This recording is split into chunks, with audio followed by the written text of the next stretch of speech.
Okay, this is section 1-3, and this is on function notations. Okay, your journal choice. Leonard Euler contributed to all branches of mathematics. Various theorems, formulas, and functions are named after him. Research Euler's totient function and write a paragraph about it. I will be honest, I've only had 2 students choose this journal in the past. So if you want to choose it, enjoy. Okay, my slide turned off here. This is a super important section for a variety of reasons. The objective is to learn the 2 main notations for a function f. This is Euler's notation, in which case y equals f of x is the notation, and the arrow or mapping notation, and that kind of didn't copy very well. This is f colon x arrow y. This is going to be learning target 2 and learning target 9 today. Okay, function notation is useful. You're going to use it all the time. It's kind of the shortcut way of finding multiple values of one function. Going back to the running in time, sometimes I want to know quickly, how far can you run in 3 hours? How far can you run in 4 hours? How about 7 hours? It's a quicker way to plug things in than writing it out a big problem sometimes. Okay? Lots of vocab. It'll come up here. Here we go. Words to know, and we will do some examples if we need to. F of x notation. F parenthesis x. I don't know if you can see this very well. F parenthesis x means f of x. This does not ever, ever, ever mean f times x. You will see this all the time, f of x. This is a way to name a function. The name of this function is called f, and we are telling you that x is the independent variable. That is what we are going to be choosing. Okay? I would say 80% of the functions that you will encounter will probably be named f, because as a rule, mathematicians aren't incredibly creative. And f obviously stands for function. You will see g of x sometimes, h of x. We use d of t sometimes. The function's name is d, and the independent variable is t. This is distance and time. You use that one a lot in physics. But basically, just keep in mind, this is the function's name, and t is what the independent is. Okay? Because you can graph all functions, f of x is going to often replace the variable y. So I want you to think about what that means. F of x equals y.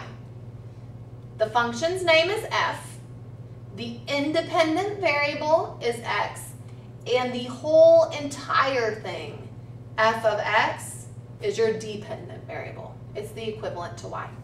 Okay? All right, using this notation, we can easily plug in values. You guys are going to like this section tonight because most kids think it's pretty easy. Okay? F of 2 means you just plug in 2 wherever you see an x. 2 is something called the argument of the function. I don't often call it that, but it is also called the argument.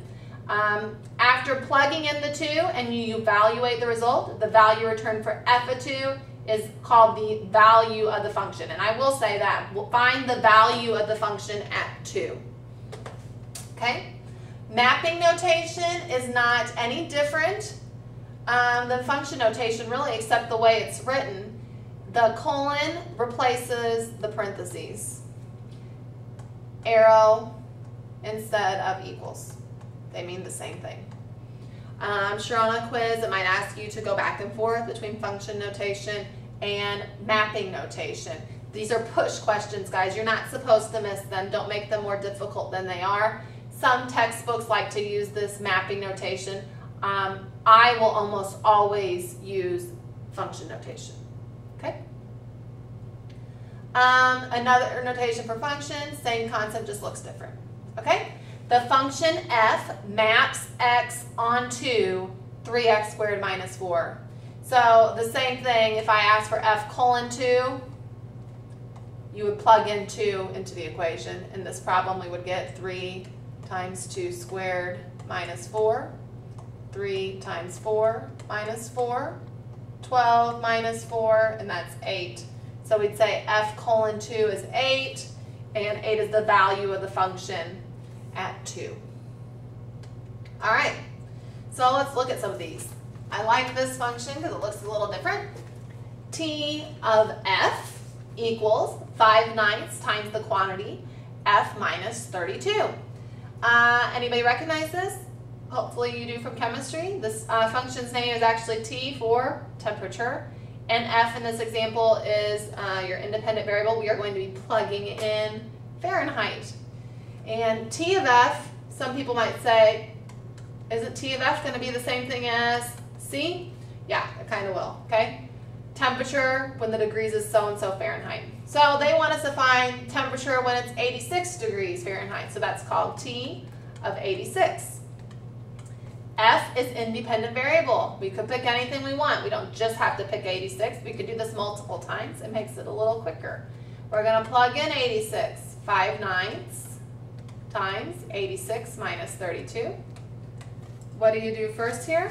You do the 86 minus 32, which is 54. So I have 5/9 times 54. We can do this without our calculator. 54 divided by 9 is 6. 6 times 5 is 30. Could you use your calculator if you wanted? Sure. Okay. The value of function t at 86 is 30. We know they're talking about degrees because we understand what this function is because we've seen the formula before. But do I put a degree sign there? We don't if they're not asking for it. We just assume that we're just talking about numerical answers. Okay? All right. Let's look at this one. What is f of 10 in this mapping notation? So f colon 10, f of x, the function f that maps x onto x plus x squared over 20 is, we're going to plug in 10. 10 plus 10 squared over 20. What does that give me? 10 plus 100 over 20. 10 plus 5. That gives me 15. So the function f that maps 10 is going to be 15. I like it better, f of 10 equals 15. Like I said, it just makes more sense to me. Okay? Now, how about this one here? Let me erase this. F of s plus f of 10. Are we always going to plug in numbers? The answer is no. Sometimes we will plug in variables. F of s plus f of 10 is like two problems for the price of one. We're going to take f of s first, and then we're going to get an answer. With that answer, we're going to add it to the value of the function at 10. So let's plug in f of s. F of s equals, well, I'm just plugging in s wherever I see an x. So s plus s squared over 20. This is code. Wherever you see an x, put s instead. S, s, s. Can this be simplified at all? The answer is no. So f of s looks just like the original with the s instead. F of 10. Wait a minute, didn't I just do that? Yes, you could do the shortcut here because you just did f of 10. That was 10 plus 10 squared over 20. Wherever I saw an x, I put a 10 instead. That was 15. So f of 10 is 15. F of s is this. So what is my answer? F of s plus f of 10. Well, s plus s squared over 20. That's my f of s. Plus, what's f of 10? 15. If you could combine like terms, you would do that here, but we can't. So that is our final answer.